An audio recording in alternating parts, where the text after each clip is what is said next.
नरनाळा महोत्सव सुविधांचा अभाव, कोट्यावधीच्या खर्चाचे नियोजन शून्य. अकोट तालुक्यामध्ये 13 वर्षांनंतर नरनाळा महोत्सव आयोजन मोठ्या थाटात करण्यात आले, पण प्रत्यक्षात कोट्यावधींचा केलेला खर्च हा नक्की कुठे खर्च झाला असा प्रश्न नागरिकांसमोर उभा आहे. स्टॉलची व्यवस्था करण्यात आली, त्या स्टॉल धारकांची आपण चर्चा केली असता असे लक्षात आले की त्यांना ज्या सुविधा वेळेवर पाहिजे होत्या त्या त्यांना मिळाल्या नाहीत.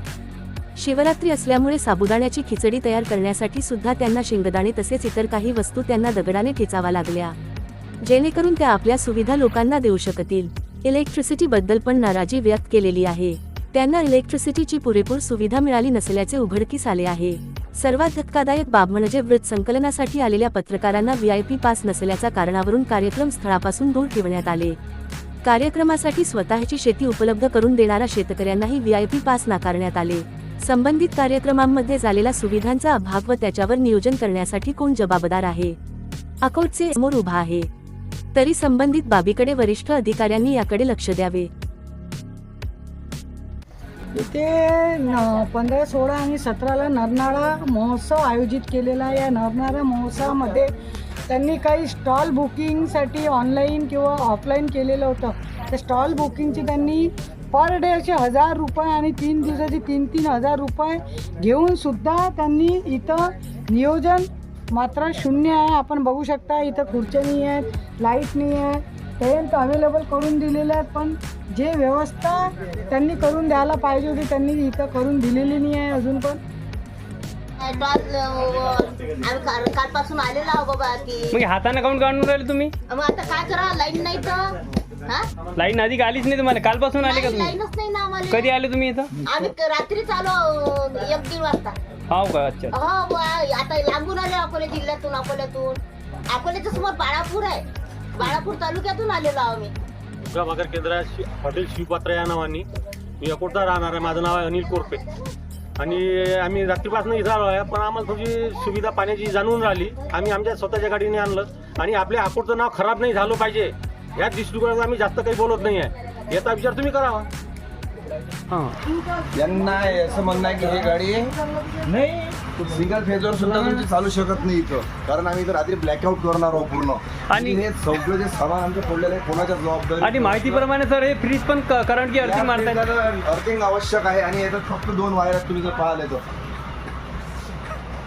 करंट घालत आहे सर, यात करंट येऊन राहिला? बिलकुल येऊन राहिला. अर्थिंग आहे म्हणजे अर्थिंग नाही आहे, अर्थिंग पाहिजे, आवश्यक असते. अच्छा, यात जीवितहानी होण्याची शक्यता आहे? बिलकुल 100% आहे, कारण इथं कसं लहान मुलं येतात, हात लावतात. हे समोर कॉम्प्रेसर आहे, तुम्ही जर खाली पाहिलं असेल तर. तुम्ही कोणाला सांगितलं काही आतापर्यंत? कोणाला सांगता, कोणी ऐकायला तयार नाही. त्यांना तर आम्ही म्हटलं हे गाडी आम्ही लावत नाही. आम्ही आमचे त्यांनी हे आमच्या काढून म्हणजे त्यांनी हातात काढून देऊन दिले आमच्या आमच्या घरून आणून व्यवस्था केली आमची स्वतःची. म्हणजे इथं प्लग सुद्धा दिला नाही इथं. म्हणजे सुविधाच नाही आहेत पूर्ण जे पाहिजेत त्या. तुम्ही पाहू शकता नाही, कचरा उचलणार कोणी आलं नाहीये. आता कचरा आम्ही उचलावं काय? म्हणजे 1000 रुपये आम्ही कशाचे भरले आम्हाला हेच समजून नाही राहिलं. बरोबर सर. म्हणजे आता आम्हाला इथं जर थांबायचं काम पडतो म्हटलं तर हे म्हणतात आम्ही पुरं ब्लॅकआउट करतो.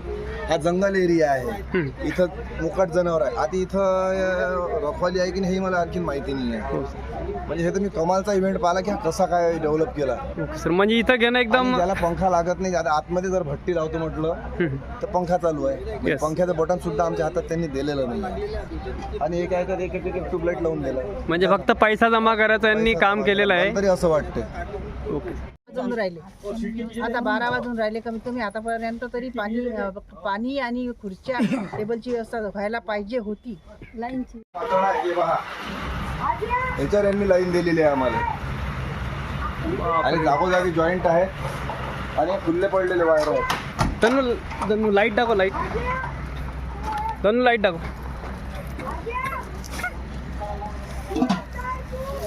धनु लाईट टाको.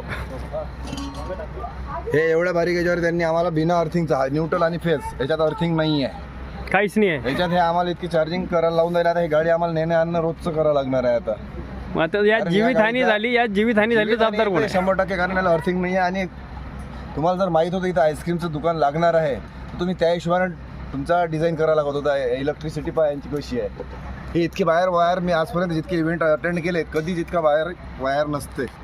आणि तुम्हाला जर हा दाखवला ना पंख्याचा वायर, हा तुम्हाला दाखवला घरात आपण सिरीज तरी याच्यापेक्षा जाड्या वायरवर लावतो आपण. बरोबर सर.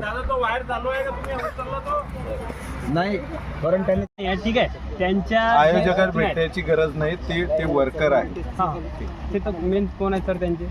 त्यांच्या मेसचा काय समजा आम्ही जे सर सांगू तसे ते करणार कार्यक्रम. ऐका ना, जे काही स्टॉल आहे त्यांच्या सुविधेबद्दल तुमचं काय मत आहे एवढं सांगा. स्टॉलच्या सगळ्या सुविधा व्यवस्थित. बरोबर आहे. तर 2 वाजेपर्यंत त्यांनी ज्यांनी जे आहे- स्टॉल घेतला त्या स्टॉल वाल्यांनी जे मागितल्या सुविधा त्या त्यांना पुरवलेल्या बरोबर, आहेत. ठीक आहे. ठीक. सध्या पण आता फ्रीजमध्ये बस. अर्थिंग येत आहे, कारण लागत आहे, त्याच्यावर काय तुमचं मत आहे सर? बिलकुल नाही, कारण येत आहे तुम्ही हात त्यांनी बघू शकता. कुठलीही कंप्लेंट आणलेली आम्ही नाही. तुम्ही कुठली मला पहिल्यांदा सांगून आले, त्यांचं कोणी आलं आम्ही ते करेक्ट करून देऊ. ठीक, चला जा, चला जा.